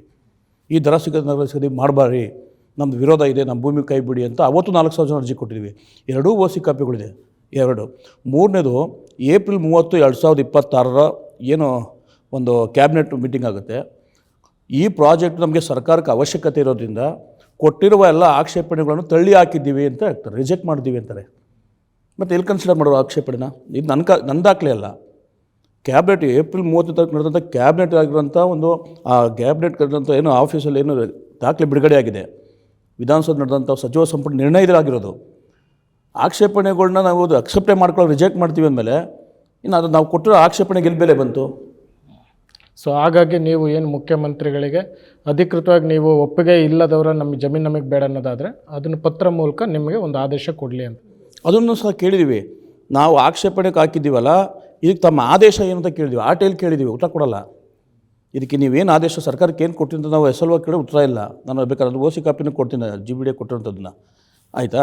ಇವು ಕೊಟ್ಟಂಥ ಆಕ್ಷೇಪಣೆಗಳನ್ನ ಪ್ರಾಜೆಕ್ಟ್ ಅವಶ್ಯಕತೆ ಇದೆ ತಳ್ಳಾಗ್ತೀವಿ ಅಂದಮೇಲೆ ಅಬ್ಜೆಕ್ಷನ್ನ ಕನ್ಸಿಡರೇ ಮಾಡಿಲ್ಲ ಅಂತ ಆಯ್ತಲ್ಲ. ಹಾಗಾಗಿ GBD ಕೊಡ್ತಿರೋದು ಅಂಕಿಅಂಶ ಸತ್ಯನ, ಕ್ಯಾಬಿನೆಟ್ ಆಗಿರೋಂಥ ಅಂಕಿಅಂಶ ತಪ್ಪ. ಯಾರು ತಪ್ಪು ಕೊಟ್ಟಿದ್ದಾರೆ ಮಾಹಿತಿ ಹಂಗಾರೆ ಸರೋಜಿನಿ? ಅಂದರೆ ಸರ್ಕಾರ ಈ ವಿಷಯದಲ್ಲಿ ರೈತರ ದಾರಿ ತಪ್ಪಿಸ್ತಿದೆ, ಗೊಂದಲ ಸೃಷ್ಟಿಸ್ತಿದೆ ಅಂತ. 100% ತಪ್ಪಿಸ್ತಾ ಇದೆ. ಕ್ಯಾಬಿನೆಟ್ ಇರೋ ಕಾಪಿ ಸಚಿವ ಸಂಪುಟದಲ್ಲಿ ಹೇಳೋದು ಒಂದೇ ಒಂದು ಆಕ್ಷೇಪಣೆ ತಳ್ಳಿ ಹಾಕಿದ್ದೀವಿ ಅಂತಾರೆ, ಇಲ್ಲಿ ಕೊಟ್ಟಿರೋ ಅರ್ಜಿನೇ ಕಮ್ಮಿ ಅಂತಾರೆ. ಸೊ ಇಲ್ಲೊಂದು ಸುಳ್ಳು ಹೇಳ್ತಾರೆ. ಹಂಗಾರೆ ಅದೇ ನಂಗಾರೆ ಸಚಿವ ಸಂಪುಟ ಸಭೆ ಸುಳ್ಳು ಹೇಳ್ತದ? ಅಲ್ಲೊಂದು ಯಾಕೆ ಅಂತ ಹೇಳ್ತಾರೆ. ಇನ್ನೊಂದಲ್ಲಿ ಸಚಿವ ಸಂಪುಟದ ಇನ್ನೊಂದು ಮಾಹಿತಿ, ಜಿಲ್ಲಾಧಿಕಾರಿಯವರು ಪ್ರತಿ ವಾರ ಗ್ರಾಮ ಸಭೆಗಳು ಮಾಡಿ ರೈತರ ಅಭಿಪ್ರಾಯ ಸಂಗ್ರಹಿಸಿ ಅಂತಾರೆ. ಒಂದೇ ಒಂದು ಗ್ರಾಮನ ನೋಟಿಫಿಕೇಶನ್ ಅದು ಮುಂಚೆ ಆದಮೇಲೆ ಆಗ್ಬೋದು. ಒಂದೇ ಒಂದು ಗ್ರಾಮ ಸಭೆ ಮಾನ್ಯ ಜಿಲ್ಲಾಧಿಕಾರಿಯವರ ನೇತೃತ್ವದಲ್ಲಿ ಆಗ್ಬೋದು, ಅಥವಾ ಅವರ ಅಧೀನ ಅಧಿಕಾರಿಗಳು ತಹಸೀಲ್ದಾರ್ ಆಗ್ಬೋದು, AC ಆಗ್ಬೋದು, GBD ಅಧಿಕಾರಿ ಆಗ್ಬೋದು, ಒಂದೇ ಒಂದು ಗ್ರಾಮ ಸಭೆ ಮಾಡಿ ಉದಾಹರಣೆ ಕೊಟ್ಬಿಡಲಿ, ಮಾಧ್ಯಮ ಮುಂದೆ ಪ್ರಕಟಣೆ ಮಾಡಲಿ, ನಾವು ಶರಣಾಯ್ತೀವಿ ಅವ್ರಿಗೆ. ನಾಗರಾಜ್ ಸರ್, ಈಗ ನಿಮ್ಮ ಏನು ಸುದೀರ್ಘವಾದ ಹೋರಾಟ ಕೂಡ ರಾಜಕೀಯ ಸ್ವರೂಪ ಕೂಡ ಪಡೆದುಕೊಂಡಿದೆ. ಮುಖ್ಯವಾಗಿ ವಿರೋಧ ಪಕ್ಷಗಳಾದಂಥ JDS ಹಾಗೂ BJP ಕೂಡ ಹೋರಾಟವನ್ನು ಬೆಂಬಲಿಸಿದ್ದಾವೆ. ನಿಮ್ಮ ಬೈರಮಂಗಲಕ್ಕೆ ಕೂಡ ಬಂದು ಸಪೋರ್ಟ್ ಮಾಡಿದ್ದಾವೆ.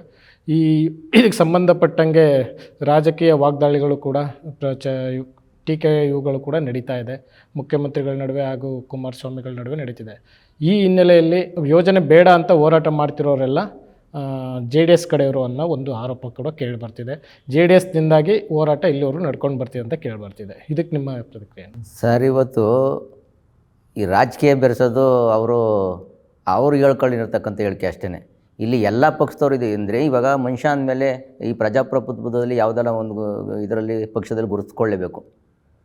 ಹಾಗಾಗಿ ಹಂಗಾರೆ ಓಟ್ ಹಾಕೋ ನೈತಿಕತೆಯನ್ನು ಕಳ್ಕೊಳ್ಬಿಡೋಕ್ಕಾಗುತ್ತಾ? ಇಲ್ಲಿ ನಾವು ಯಾವುದೇ ಕಾರಣಕ್ಕೂ ನಾವು ರಾಜಕೀಯ ಬೆರೆಸ್ಕೊಂಡಿಲ್ಲ. ರಾಜಕೀಯದವರು ನಮಗೆ ಬೆಂಬಲ ಕೊಡೋಕ್ಕಾಗಿ ಬಂದಿದ್ದಾರೆ ಹೊರತು ನಾವು ಅವ್ರ ಹತ್ರ ಬೆಂಬಲ ಕೇಳ್ಕೊಂಡು ಹೋಗಿಲ್ಲ. ನಾವು ಅರ್ಥ ಆಯ್ತಾ? ನಾವು ಇವತ್ತು ಅವ್ರು ಹೇಳ್ತಾ ಇರೋದು DK ಇವ್ರು ಮಾತಾಡ್ತಾರೆ ಕುಮಾರಸ್ವಾಮಿ ಕೂಸು ಅಂತ ಅವ್ರು ರಾಜಕೀಯ ಬೆಳೆಸ್ಕೊಂಡು ಹೋಗ್ತಾ ಇರೋದು. ಅದು ಕುಮಾರಸ್ವಾಮಿ ಕೂಸು ಅಂತ ಒಂದು ಬಿಟ್ಟರೆ ಇನ್ಯಾವ ಪದನ ಅವ್ರ ಹತ್ರ ಇಲ್ಲಕ್ಕೆ ಇಲ್ಲ. ಇದು ನಮ್ಮ ರೈತರನ್ನು ದಿಕ್ತಪ್ಪಿಸೋಂಥ ಕೆಲಸ ಅವ್ರು ಮಾಡ್ತಾ ಇರೋದು. ಇವತ್ತು ಉದಾಹರಣೆಗೆ ಕುಮಾರಸ್ವಾಮಿ ಅವರು ಬಂದಿದ್ದಾರೆ, BJP ಅವರು ಬಂದಿದ್ದಾರೆ, ಎಲ್ಲ ಬಂದಿದ್ದಾರೆ, ಸಾಕಷ್ಟು ಬಾರಿ ಸಭೆಯನ್ನು ಮಾಡಿದ್ದಾರೆ, ನಮಗೆ ಬೆಂಬಲ ಕೊಟ್ಟಿದ್ದಾರೆ, ಸ್ವಾಗತ. ನಾವು ಅವ್ರು ಸ್ವಾಗತ ಮಾಡಿ ಅವರ ಬೆಂಬಲವನ್ನು ನಾವು ಸ್ವೀಕರಿಸೋದು ನಮ್ಮ ಧರ್ಮ. ಅದು ರೈತನಾಗಿ ಅದನ್ನು ತಪ್ಪು ಅಂತ ಹೇಳೋಕ್ಕಾಗುತ್ತಾ? ಇವತ್ತು ರಾಜ್ಯಾದ್ಯಂತ ಎಷ್ಟು ಸಂಘಟನೆಗಳಿವೆ, ರೈತ ಸಂಘಟನೆ ಆಗ್ಬೋದು, ದಲಿತ ಸಂಘಟನೆ ಆಗ್ಬೋದು, ಕಾರ್ಮಿಕ ಸಂಘಟನೆ ಆಗ್ಬೋದು, ಸ್ತ್ರೀಶಕ್ತಿ ಸಂಘಟನೆಗಳಿರ್ಬೋದು, ಕನ್ನಡ ಪರ ಸಂಘಟನೆಗಳಿರ್ಬೋದು, ನೀವೇ ಎಲ್ಲ ಬಿತ್ತರಗೊಳಿಸಿದಿರಿ. ಎಷ್ಟು ಸಾವಿರಾರು ಸಂಖ್ಯೆಯಲ್ಲಿ ಬಂದು ನಮಗೆ ಬೆಂಬಲವನ್ನು ಕೊಡ್ತಾ ಇದ್ದಾರೆ. ಇಡೀ ರಾಜ್ಯದ 31 ಜಿಲ್ಲೆಯಿಂದನೂ ಕೂಡ ನಮಗೆ ಬೆಂಬಲವನ್ನು ಕೊಡ್ತಾ ಇದ್ದಾರೆ. ಇದು ನಮಗೆ ಒಂದು ದೊಡ್ಡ ಶಕ್ತಿಯಾಗಿ ನಮಗೆ ಒಂದೂವರೆ ವರ್ಷ ಹೋರಾಟ ಮಾಡಲಿಕ್ಕೆ ಒಂದು ದೊಡ್ಡ ಶಕ್ತಿಯಾಗಿ ನಿಂತಿದೆ. ಇದು ರಾಜಕೀಯವಾಗಿ ಬಳಸ್ಕೊಳ್ಳೋದು ಎಷ್ಟರ ಮಟ್ಟಿಗೆ ಸರಿ? ಇದು ರಾಜಕೀಯವಾಗಿ ಬಳಸ್ಕೊಂಡಿದ್ರೆ ಅವರು ಏನಂದರೆ ನಮಗೆ ರೈತರನ್ನ ದಿಕ್ತಪ್ಪಿಸೋದು. ಅಂದರೆ ಈಗ ನಿಮ್ಮ ಹೋರಾಟದ ಹೆಸರಲ್ಲಿ ಅವರು ರಾಜಕೀಯ ಬೇಳೆ ಬೇಯಿಸ್ಕೊಳ್ತಾರೆ. ಹೌದು, ಖಂಡಿತ. ಇದನ್ನು ಏನಾರ ಮಾಡಿ ಈ ಹೋರಾಟವನ್ನು ದಿಕ್ತಪ್ಪಿಸ್ಬೇಕು. ಆಮೇಲೆ ಇವರು ರೈತರೇ ಅಲ್ಲ, ಎಲ್ಲ ಒಂದು ಇವಾಗ ಇವ್ರು ಪಾಪ ಮುಖ್ಯಮಂತ್ರಿ ಆಗಿದ್ದಾಗ ಉಪಮುಖ್ಯಮಂತ್ರಿ ಆಗಿದ್ದವ್ರು ಇವಾಗ ಮುಖ್ಯಮಂತ್ರಿ ಆಗಿದ್ದು ಅವರೇ ಹೇಳಿದ್ರಲ್ಲ, ನೀವು JDSನವರು, ನೀವು ಯಾವ ಪಕ್ಷದವ್ರು ಅಂತ ಗೊತ್ತು, ನೀವು ಬರೀ ಕೂಕೋಬೋದು, ಅರ್ಚಾಡ್ಕೋಬೋದು, ಏನು ಮಾಡ್ಕೊಳಕ್ಕಾಗಲ್ಲ. ಇದು ಅವರಲ್ಲಿ ಬಂದಿರತಕ್ಕಂಥದ್ದು. ಅವ್ರ ಮನಸ್ಸಲ್ಲಿ ಬರೀ JDS ಬಿಟ್ಟು ಇನ್ನೇನು ಬಂದಿಲ್ಲ. ಅಲ್ಲಿ ನಾವು ರೈತರು, ಯಾವ ಪಕ್ಷ ಇಲ್ಲ, ಪಕ್ಷಾತೀತವಾಗಿ ಹೋರಾಟ. ಇದು ನಮ್ಮ ಪಕ್ಷ, ರೈತರ ಪಕ್ಷ ಒಂದೇ. ಅದನ್ನೇ ನಾವು ಹೋರಾಟ ಮಾಡ್ಕೊಂಬರ್ತಾ ಇರೋದು. ಇಲ್ಲ ಅಂದಿದ್ರೆ ನಾವು ಒಂದು ಪಕ್ಷವಾಗಿ ಪರವಾಗಿ ಹೋರಾಟ ಮಾಡ್ಕೊಂಬಂದಿದ್ರೆ 1.5 ವರ್ಷ ಕಳೀತಾ ಇರಲಿಲ್ಲ. ಎಷ್ಟು ರಾಜ್ಯಾದ್ಯಂತ ರೈತ ಮುಖಂಡರುಗಳು ನಮಗೆ ಬೆಂಬಲ ಕೊಡ್ತಾ ಇರಲಿಲ್ಲ. ಇವತ್ತು ಅವರೇನೆ ನಮ್ಮ ಹೋರಾಟನ ಮೆಚ್ಚಿಕೊಂಡು, ನೀವು ಎಲ್ಲಿ ಗಂಟನಾಗಲಿ ಹೋರಾಟ ಮಾಡಿ, ನಿಮ್ಮ ಮುಂದೊಂದು ಕರೆ ಕೊಡಿ, ನಾವು ಎಷ್ಟೊತ್ತನಾಗಲಿ ಅರ್ಧ ರಾತ್ರಿನಾಗಲಿ ಬಂದು ನಿಮ್ಗೆ ಬೆಂಬಲವನ್ನು ಕೊಡ್ತೀವಿ. ಮುಂದಿನ ದಿನಗಳಲ್ಲಿ ಇವರೇನ ಬಗ್ಲಿಲ್ಲ ಅಂದರೆ ವಿಧಾನಸೌಧಕ್ಕೂ ಮುತ್ತಿಗೆ ಹಾಕೋಣ ಅಂತಕ್ಕಂಥದ್ದು ನಿನ್ನೆ ಎಲ್ಲ ಸುಮಾರು ಮುಖಂಡರುಗಳು, ಇವತ್ತು ಬಡವಲಪುರ ನಾಗೇಂದ್ರಪ್ಪ ಅವರು ಇರ್ಬೋದು, ಮತ್ತು ಇವರು ನೂರು ಶ್ರೀಧರ್ ಇರ್ಬೋದು, ಯಶವಂತರಾವ್ ಇರ್ಬೋದು, ವರಲಕ್ಷ್ಮಿ ಮೇಡಮ್ ಎಲ್ಲ ಫೋನ್ ಮಾಡ್ತಾ ಇರ್ತಾರೆ ನಮಗೆ. ನಮ್ಮ ಬೆಂಬಲವಾಗಿ ನಿರಂತರವಾಗಿ ನಿಂತಿದ್ದಾರೆ. ಇದು ಅವರು ಹೇಳ್ಕೊಬಿಟ್ರೆ ಅದು ಸುಮ್ಮನೆ ಏನೋ ಮಾಧ್ಯಮದವ್ರಿಗೆ ಮುಂದೆ ತೋರಿಸ್ಕೊಳ್ಳೋಕ್ಕೋಸ್ಕರ ಅದು ಹೇಳ್ಕೊಳ್ಳೋದು ಅಷ್ಟೇ. ಮೇಡಮ್, ಈಗ GBD ಅಧಿಕಾರಿಗಳು ನಿಮ್ಮ ವೈಯಕ್ತಿಕವಾಗಿ ನಿಮಗೆ ಎದುರುಗಡೆ ಬಂದರೆ ನೀವೇನು ಕೇಳಲಿಕ್ಕೆ ಬಯಸ್ತೀರ ಅವರಿಗೆ? ಸರ್, ಅದು ನಾವು ಇಲ್ಲಿವರೆಗೂ ಕೇಳಿ ಸಾಕಾಗೈತೆ. ಒಂದೇ ಹೇಳೋದು, ಪಾರದರ್ಶಕವಾಗಿ ಏನಾದರೂ ಇದ್ದರೆ ಮಾಡಿ. ಹೆಣ್ಮಕ್ಳುಗಳು ಅವರು ಇವರು ಇಷ್ಟೆಲ್ಲ ಹೋರಾಟ ಮಾಡ್ತಿದ್ದಾರೆ, ನಾವು ಕೇಳ್ತಾನೆ ಇದ್ದೀವಿ ನಮ್ಮ ಭೂಮಿ ಬಿಟ್ಬಿಡಿ ಅಷ್ಟೇ, ಇನ್ನೇನು ಕೇಳೋಕ್ಕಾಗಲ್ಲ. ನಮ್ಮ ಭೂಮಿಗೆ ಬಿಟ್ಟು ದೇವನಹಳ್ಳಿಯಲ್ಲಿ ಯಾವ ರೀತಿ ಮಾಡಿದ್ದೀರೋ ಆ ರೀತಿ ಮಾಡಿ, ಯಾರ್ಯಾರು ಕೊಡಲ್ಲ ಅವ್ರಿಗೆ ಇದರಿಂದ ಮುಕ್ತಿ ಕೊಡಿ ಅಷ್ಟೇ. ಈಗ ಅವ್ರು ಕೇಳ್ತಿದ್ದಾರಲ್ಲ, ಅವ್ರೇನು ಹೇಳ್ತಿದ್ದಾರೆ ಅಂದರೆ ಯಾರ್ಯಾರು ಕೊಡ್ತೀವಿ ಅನ್ನೋರಿಗೆ ತುಂಬ ಆಸಕ್ತಿ ವಹಿಸಿದ್ದೀರಾ. ಇಷ್ಟು ದಿನ 500 ದಿನ ಅವ್ರಿಗೆ ನೋಡ್ತಿದ್ದೀರಾ. ಅದಕ್ಕೆ ಹೇಳ್ತಾ ಇರೋದು, ಈಗ ಬನ್ನಿ, ಅಟ್ಲೀಸ್ಟ್ ಒಂದು ಇಷ್ಟು ಹೋರಾಟ ಮಾಡ್ತಿದ್ದಾರೆ, ಆ ಕನಿಕರದಿಂದ ಆದರೂ ಬಂದು ಅವ್ರ ಭೂಮಿನ ಬಿಟ್ಕೊಟ್ಬಿಡಿ ಅಷ್ಟೇ ಸರ್, ಇನ್ನೇನು ಕೇಳೋಕ್ಕಾಗಲ್ಲ. ಏನೇನು ವಿರೋಧ ವ್ಯಕ್ತಪಡಿಸ ರೈತರ ಅಳಲನ್ನು ಆಲಿಸಿ ಮತ್ತೆ ಅವ್ರಿಗೆ ನ್ಯಾಯ ಒದಗಿಸ್ಬೇಕಲ್ವಾ. ಅವರು ಈ ದೇಶದ ಪ್ರಜೆಗಳೇ, ಈ ರಾಜ್ಯದವರೇ ಅಲ್ವಾ, ಅದರಿಂದ ಅವ್ರಿಗೂ ನ್ಯಾಯ ಒದಗಿಸಿ ಅಂತ ಈಗಲಾದರೂ ನೀವು ಎಚ್ಚೆತ್ಕೊಳ್ಳಿ. ಇಲ್ಲಾಂದರೆ ಇದು ಈಗ ಕೈಗೆ ಪೊರಕೆ ಇಟ್ಕೊಂಡಿರೋ ಹೆಣ್ಮಕ್ಳು ಮುಂದೆ ಯಾವ ರೀತಿ ಏನಕ್ಕೆ ಅವಕಾಶ ದಯವಿಟ್ಟು ಮಾಡಿಕೊಡ್ಬೇಡಿ. ಮುಂದೆ ಏನೇ ರೀತಿ ತೊಂದರೆ ಆದರೂ ಅದಕ್ಕೆ ಜವಾಬ್ದಾರಿ ಕರ್ನಾಟಕ ರಾಜ್ಯ ಸರ್ಕಾರ, ಅದಕ್ಕೆ ಅವಕಾಶ ಮಾಡಿಕೊಡ್ಬೇಡಿ. ನನ್ನ ದೇಶ ಒಂದು ಕೃಷಿ ಪ್ರಧಾನ ದೇಶ ಅಂತ ನಂಬ್ಕೊಂಡು ನಾವು ಕೃಷಿ ಮಾಡ್ತಿದ್ರೆ ಅದಕ್ಕೆ ಯಾಕೆ ಕಲ್ಲಾಗ್ತಿದ್ದೀರಾ? ದಯವಿಟ್ಟು ಹೆಣ್ಮಕ್ಳು, ಅದರಲ್ಲಿ ವಿಶೇಷವಾಗಿ ಇಷ್ಟು ಹೆಣ್ಮಕ್ಳುಗಳು ಇಷ್ಟು ಹೋರಾಟ ಮಾಡ್ತಿದ್ದಾರೆ, ನಿಮ್ಮ ಕೈಲಿ ಏನಾದರೂ ಆದರೆ ಒಳ್ಳೇದು ಮಾಡಿ. ಅವ್ರು ಹೇಳ್ತಾರೆ ರಾಜಕೀಯ ಬೆರೆಸ್ತಾರೆ ಅಂತ ಹೇಳ್ತಾರಲ್ಲ, ರಾಜಕೀಯ ತಂದೆ, ಇವರು ಮುಖ್ಯಮಂತ್ರಿಯವರು ತಂದೆ ಸ್ಥಾನ. ನನ್ನ ತಂದೆ ನನಗೆ ನ್ಯಾಯ ಕೊಟ್ಟಿಲ್ಲ ಅಂದರೆ ಪಕ್ಕದ ಮನೆಯವ್ರು ಬಂದೇ ಬರ್ತಾರೆ ಅಲ್ವಾ. ನನ್ನ ತಂದೆ ಕರೆಕ್ಟಾಗಿದ್ದು ನನಗೆ ಒಳ್ಳೇದು ಮಾಡಿದರೆ ನಾನು ಏನಕ್ಕೆ ಪಕ್ಕದ ಮನೆಯವ್ರದ್ದು ಅವಕಾಶ ಕೊಡ್ತಿದ್ದೆ? ಅಷ್ಟೇ ನಾನು ಕೇಳ್ತಿರೋದು. ನೀವು ತಂದೆ ಸ್ಥಾನದಲ್ಲಿದ್ದೀರಾ, ಆ ಸ್ಥಾನಕ್ಕೆ ನೀವು ಸಂಪೂರ್ಣವಾಗಿ ಜವಾಬ್ದಾರಿ ವಹಿಸಿ ನಮ್ಮನ್ನ ಉಳಿಸ್ಕೊಡಿ ದಯವಿಟ್ಟು. ಇದನ್ನು ನಾನು ಹೇಳ್ತಾ ಇರೋದು, ಯಾವುದೇ ರೀತಿ ರಾಜಕೀಯ ಅದಕ್ಕೆ ಬೆರೆಸ್ಬೇಡಿ. ಬರ್ತಾರೆ, ಹೌದು ಸರ್, ಎಲ್ಲರೂ ಬಂದೇ ಬರ್ತಾರೆ. ನನ್ನ ಮನೆಯಲ್ಲಿ ಸಮಸ್ಯೆ ಬತ್ತು, ನನ್ನ ತಂದೆ ಆದವರು ನನಗೆ ಏನೂ ಸಹಾಯ ಮಾಡಿಲ್ಲ ಅಂದಾಗ ಬೇರೆಯವ್ರು ಬರ್ತಾರೆ, ಅವ್ರು ಬರೋಕ್ಕೆ ನೀವು ಅವಕಾಶ ಮಾಡಿಕೊಡ್ಬೇಡಿ. ಇಷ್ಟೇ ಸರ್. ಪ್ರಕಾಶ್ ಸರ್, ಈಗ ನಿಮ್ಮ ಹೋರಾಟದ ಮುಂದಿನ ರೂಪುರೇಷೆಗಳೇನು? ಸರ್, ನಮಗೆ ರಾಜ್ಯ ಜನತೆ ನಮ್ಗೆ ದೊಡ್ಡ ಶಕ್ತಿ. ರಾಜಕೀಯ ಪಕ್ಷ ನಮ್ಮ ಶಕ್ತಿ ಅಲ್ಲ, ಈ ರಾಜ್ಯ ಜನತೆ ನಮ್ಮ ದೊಡ್ಡ ಶಕ್ತಿ. ಇಡೀ ರಾಜ್ಯದಂಥ ಎಲ್ಲ ನಮ್ಮ ಏನು 6-7 ಕೋಟಿ ಪಾಪ್ಯುಲೇಷನ್ ಇದೆ, ಅಷ್ಟು ಜನ ನಮ್ಮ ಬೆಂಬಲವಾಗಿದ್ದಾರೆ.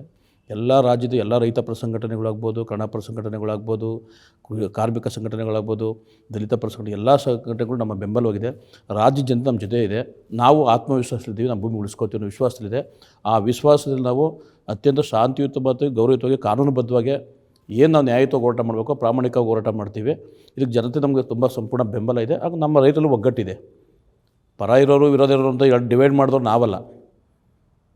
ಏನಿದೆ ಬ್ರಿಟಿಷರು, ಡಚ್ಚರು, ಫ್ರೆಂಚು ಬಂದು ನಮ್ಮನ್ನು ಹೆಂಗೆ ವ್ಯಾಪಾರಕ್ಕೆ ಅಂತ ಬಂದುಬಿಟ್ಟು ನಮ್ಮಲ್ಲೇ ಹೊಡೆದು ರಾಜರುಗಳು ಎತ್ಕಟ್ಟಿ ಒಂದು ಡಿವೈಡಿಂಗ್ ಪಾಲಿಸಿ ಮಾಡಿ ನಮ್ಮ ದೇಶನ 300 ವರ್ಷ ಆಳಿದ್ರು.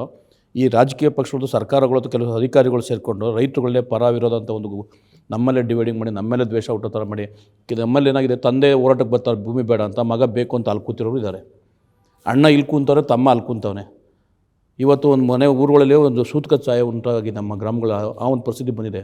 ಅಣ್ಣ ತಮ್ಮದಿರು ಮಾತಾಡ್ತಿರೋ ಪರಿಸ್ಥಿತಿ, ಅಪ್ಪ ಮಕ್ಕಳು ಮಾತಾಡೋ ಪರಿಸ್ಥಿತಿ. ಜೊತೆಗೆ ಈಗ ಏನಾಗಿದೆ ಅಂದರೆ, ಈ ಒಂದು ನೋಟಿಫಿಕೇಷನ್ ಆದಮೇಲೆ ಸುಮಾರು 1500ಕ್ಕೂ ಹೆಚ್ಚು ಸಿವಿಲ್ ಪ್ರಕರಣಗಳು ದಾಖಲಾಗೋ ಜಮೀನು ಮೇಲೆ. ಚೆನ್ನಾಗಿರೋ ಹೆಣ್ಮಕ್ಳುಗಳು, ಅಣ್ಣ ತಂಗಿ ತುಂಬ ಚೆನ್ನಾಗಿದ್ದಾರೆ. ಈ ನೋಟಿಫಿಕೇಷನ್ ಬಂದು ಕೇಸ್ ಆಗ್ತಾಯಿದ್ದಾರೆ. ಸೊ ಸಂಬಂಧಗಳು ಹಾಳಾಗೋಗ್ತವೆ. ಅಣ್ಣ ತಮ್ಮ, ಅಕ್ಕ ತಮ್ಮ ಎಲ್ಲ ಇಡೀ ಊರಂತ ಒಂಥರ ಸ್ಮಶಾನಮಯ ಮಾಡಿಟ್ಟಿದ್ದಾರೆ. ದಯವಿಟ್ಟು ನಾನು ಮನವಿ ಮಾಡ್ಕೊಳ್ಳೋ ಸರ್ಕಾರಕ್ಕೆ, ನೀವು ಯಾವುದೇ ಥರ ಒಂದು ಡಿವೈಡಿಂಗ್ ಪಾಲಿಸಿ ಮಾಡಿ ಈ ಥರ ನಮ್ಮನ್ನೆಲ್ಲ ಎತ್ಕಟ್ಟಿ ಅಲ್ಲೇ ಗುಂಪುಗಾರಿಕೆ ಮಾಡಿ ಹೊಡೆದಾಳ್ತೀನಿ ಅನ್ನೋದು ಅದು ಮೂರ್ತನ. ಜನ ಬುದ್ಧಿವಂತಿದ್ದಾರೆ, ಪ್ರಬುದ್ಧವಾಗಿದ್ದಾರೆ, ಅವ್ರಿಗೂ ಅರ್ಥ ಆಗುತ್ತಲ್ಲ ಒಂದೊಂದು ದಿನ. ಪಾಪ ಪೊಲೀಸ್ ಇಲಾಖೆ ನಾವು ಕೆಟ್ಟವರು ತಪ್ಪು ಮಾಡ್ತಾಯಿಲ್ಲ, ಅವ್ರಿಗೆ ಒತ್ತಡ ಆ ಥರ ಇದೆ. ಇಲ್ಲಿ ಕಾಣದ ಕೈ ಕೆಲಸ ತುಂಬ ಮಾಡ್ತಾಯಿದೆ. ಮೇಲ್ನೋಟಕ್ಕೆ ಇದು ಪರ ವಿರೋಧ ರೈತರುಗಳು ಅಂತ ಕಾಣಿಸ್ತದೆ, ಮೇಲ್ನೋಟಕ್ಕೆ DK ಶಿವಕುಮಾರ್, ಕುಮಾರಸ್ವಾಮಿ ಅಂತ ಕಾಣ್ತದೆ. ಇದರಿಂದ ದೊಡ್ಡ ದೊಡ್ಡ ಕಾರ್ಪೊರೇಟ್ ಕುಳಗಳು ಇದರಲ್ಲಿ ಇನ್ವಾಲ್ವ್ಮೆಂಟ್ ಇದೆ. ಹಾಗಾಗಿ ಇದಕ್ಕೆಲ್ಲಕ್ಕೂ ಒಂದು ಮುಕ್ತಿ ಆಗಬೇಕು. ಇಡೀ ರಾಜ್ಯ ಜೊತೆ ನಮ್ಮ ಜೊತೆ ಬೆಂಬಲವಾಗಿದ್ದೀವಿ. ರೈತರುಗಳು ತುಂಬ ಸ್ವಾಭಿಮಾನವಾಗಿದ್ದೀವಿ, ತುಂಬ ಆತ್ಮವಿಶ್ವಾಸದಿಂದ ಇದ್ದೀವಿ. ನಾವು ಅತ್ಯಂತ ಶಾಂತಿಯುತವಾಗಿ ಈ ಹೋರಾಟ ಮುಂದಕ್ಕೆ ತೊಗೊಂಡಾಗ ಭೂಮಿ ಉಳಿಸ್ಕೊತೀವಿ. ಮತ್ತು ಹೋರಾಟ ಹಿಂದಕ್ಕೆ ತೊಗೊಳ್ಳೋ ಪ್ರಶ್ನೆಯೂ ಇಲ್ಲ. ಮತ್ತು ಪರಿಹಾರ ಹೆಚ್ಚಿಗೆ ನಿರೀಕ್ಷೆ ಮಾಡ್ತೀವಿ ಅನ್ನೋದು ತಪ್ಪು. ನಾವು ಒಂದೇ ಮಾತಾಡೋದು, ಯಾರು ಅಭಿವೃದ್ಧಿ ಬಯಸ್ತಾರೋ, ಯಾರು ಭೂಮಿ ಕೊಡ್ತಾರೋ ತೊಗೊಂಡು ನೀವು ಏನಾದ್ರು ಮಾಡ್ಕೊಂಡು ನಾವು ಕೇಳಲ್ಲ. ಬಟ್ ನಮ್ಮ ಭೂಮಿಗಳಿಗೆ ನೋಟಿಫಿಕೇಷನ್ ಮಾಡಿರೋದ್ರಿಂದ, ನಮ್ಮ ಭೂಮಿ ಕೊಟ್ಟಿದ್ದಂಥ ಗೆಜೆಟ್ ನೋಟಿಫಿಕೇಷನ್ ಹೊಡಿಸೋವರೆಗೂ ನಾವು ಹೋರಾಟ ಯಾವುದೇ ಕಾರಣಕ್ಕೂ ನಿಲ್ಲ. ಬಿಡದಿ ಟೌನ್ಶಿಪ್ ವಿರೋಧಿಸಿ ಬೈರಮಂಗಲದಲ್ಲಿ ನಡೀತಿರುವಂಥ ಏನು ರೈತರ ಹೋರಾಟ ಇದೆ, ಈಗಾಗಲೇ 500 ದಿನಗಳನ್ನು ಪೂರೈಸುವ ಸಮೀಪಕ್ಕೆ ಬಂದಿದೆ. ರಾಜ್ಯ ಸರ್ಕಾರ ಈಗಾಗಲೇ ಟೌನ್ಶಿಪ್ ವ್ಯಾಪ್ತಿಯ 9 ಗ್ರಾಮಗಳ ಪೈಕಿ 7 ಗ್ರಾಮಗಳಲ್ಲಿ ಭೂಸ್ವಾಧೀನಕ್ಕೆ ಅಂತಿಮ ಅಧಿಸೂಚನೆ ಹೊರಡಿಸಿದೆ. ಉಳಿದ 12 ಗ್ರಾಮಗಳಿಗೆ ಸದ್ಯದಲ್ಲೇ ಅಧಿಸೂಚನೆ ಹೊರಡಿಸುವುದಾಗಿ ಹೇಳುತ್ತಿದೆ. ನಾವು ಜೀವ ಬಿಡುತ್ತೇವೆ ಹೊರತು ಯಾವುದೇ ಕಾರಣಕ್ಕೂ ನಾವು ಭೂಮಿಯನ್ನು ಕೊಡುವುದಿಲ್ಲ ಎಂದು ವಿರುದ್ಧವಾಗಿರುವ ರೈತರು ಹೇಳುತ್ತಿದ್ದಾರೆ. ಪರವಾಗಿರುವಂಥ ರೈತರು ಬೇಕೇ ಬೇಕು, ನಮಗೆ ಟೌನ್ಶಿಪ್ ಬೇಕು, ಇದರಿಂದ ನಮಗೆ ಅಭಿವೃದ್ಧಿಯ ಬಾಗಿಲು ತೆರೆಯುತ್ತದೆ ಎಂದು ಹೇಳುತ್ತಿದ್ದಾರೆ. ಈ ಪರ ಮತ್ತು ವಿರುದ್ಧದ ಹೋರಾಟದ ಸಂಘರ್ಷದಲ್ಲಿ ಸಿಲುಕಿರುವ ಬಿಡದಿ ಟೌನ್ಶಿಪ್ ಯೋಜನೆ ಮುಂದೆ ಇನ್ನೂ ಯಾವ ತಿರುವುಗಳನ್ನು ತೆಗೆದುಕೊಳ್ಳುತ್ತದೆ ಎಂದು ಕಾದು ನೋಡಬೇಕಿದೆ. ಇದುವರೆಗೆ ನಡೆದಂಥ ಬಿಡದಿ ಟೌನ್ಶಿಪ್ ವಿಷಯಕ್ಕೆ ಸಂಬಂಧಿಸಿದ ಚರ್ಚೆಯಲ್ಲಿ ಪಾಲ್ಗೊಂಡಂಥ ಪ್ರಕಾಶ್ ಸರ್ ನಿಮಗೂ ಕೂಡ ಆತ್ಮೀಯ ಧನ್ಯವಾದಗಳು. ಹಾಗೆ ನಾಗರಾಜ್ ಸರ್ ನಿಮಗೂ ಕೂಡ ಧನ್ಯವಾದಗಳು. ಶ್ವೇತಾ ಮೇಡಮ್ ನಿಮಗೂ ಕೂಡ ಧನ್ಯವಾದಗಳು. ನಿರಂತರ ಸುದ್ದಿಗಳಿಗಾಗಿ ಹಾಗೂ ವಿಡಿಯೋಗಳಿಗಾಗಿ ಪ್ರಜಾವಾಣಿ ಯೂಟ್ಯೂಬ್ ವೀಕ್ಷಿಸಿ.